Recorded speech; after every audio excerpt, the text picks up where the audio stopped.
खुलुमबाय नोंथांमोनखौ फुंबिलिनि गोसो गोथारै बरायबाय। दिनै 15 अक्ट'बर 2020 फैदो दिननि फुंबिलिनि माखासे मोजां गाज्रि आरो फिसा गेदेर खौरांफोरखौ फारि फारि मिथिनानै लानि। गिबि खौराङा जाबाय आसामनि मन्थ्रि बिथां हेमन्त बिश्व शर्माया स्टेट गभर्नमेन्टआ दुर्गा फुजा फालिनायखौ बन्द खालामनो होआखै, नाथाय फुजा खालामग्रा कमिटिफोरा हेल्थ डिपार्टमेन्टआ होनाय जाखिनि कर'ना भाइरासनि नेमखान्थिफोर दं बैफोर नेमखान्थिफोरखौ फालिनानै बा मानिनानै फुजाखौ फालिनो हागोन होननानै बुंदों। माने बे बोसोरनि दुर्गा फुजाखौ जोंनि बे आसामाव फालिनो हागोन, नाथाय कर'ना भाइरासनि जाखिनि गाइडलाइन्स दं बैफोर गाइडलाइन्सफोरखौ मानिथारनांगोन। लोगोसे बेइजिं जइन्ट प्रेसनि बुंनाय बायदिब्ला लादाखआव जानाय इन्डिया आरो चाइना कामान्डार्सफोरनि 7थि राउन्ड सावरायलायनायाव मोन्नैबो हादोरा गनायलायनाय आरो मिलायलायनायनि लामायाव फैबाय होननानै बुंदों। जाखिनि सावरायलायदों बैफोर सावरायलायनाया मोजाङैनो मोजां सोलिगासिनो दङ बा सोलिगासिनो दङ। इन्डिया आरो चाइनाजों दावहा जायाबो जानो हागौ।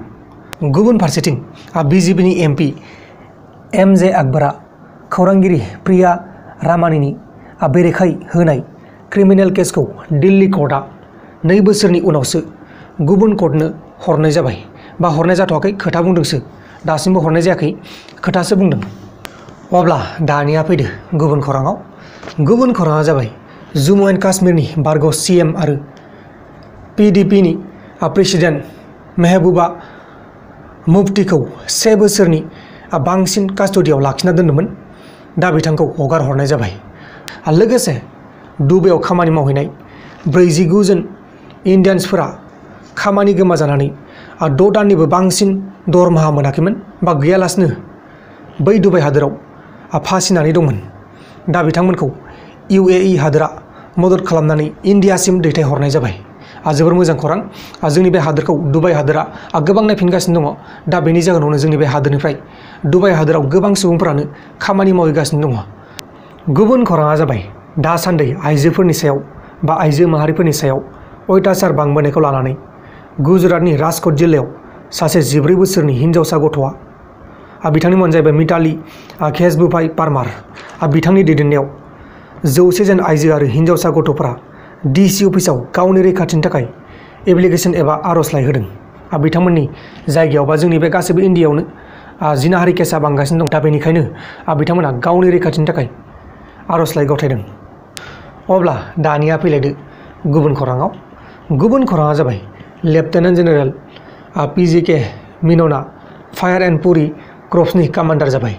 बिथाङा बेनि सिगां राष्ट्रीय राइफलखौ सामलायबोदोंमोन, दा बिथाङा गुबुन मासियाव ट्रेन्सफार जाबाय। लोगोसे दिल्ली इनभारमेन्ट मिनिस्टार गपाल रायआ नर्थ दिल्ली मिउनिसिपाल कर्प'रेसननि सायाव हाद्रि गुफुंनायखौ होबथानायनि खामानिखौ मोजाङै मावफुंनो हायैनि थाखाय 20 लाख रांनि फाइन जाबसिननाय जादों। मिनिस्टारा नर्थ MCD अफिसारफोरनाव दैखौ सानफ्रामबो होनाय होयैनि सायाव सोंथि खालामनायाव गासैबो अफिसारफ्रानो मिनिस्टारखौ गोजोन होनो हानाय फिननाय होनो हायैनि थाखाय बे फाइनखौ लानाय जादों होननानै खौराङाव फोसावनाय जादों। लोगोफोर, दिनैनि फुंबिलिनि रादाबफोरा बेखिनिल'मोन। जुदि नोंथांमोना आंनि बे भिडिअखौ मोजां मोनदों अब्ला भिडिअखौ शेयार खालाम नोंथांनि लोगोनो। दा बेलासियाव मोनसे रादाब फैगासिनो दं, बेलासिनि रादाब नोंथांमोना नायबानो जाबाय। आरो दासिमबो जुदि नोंथांमोना आंनि बे प्रान्जल नार्जारि इउटुब चेनेलखौ साबस्क्राइब खालामाखै अब्ला माखौथ' मोखां नायगासिनो दङ, साबस्क्राइब खालामदो।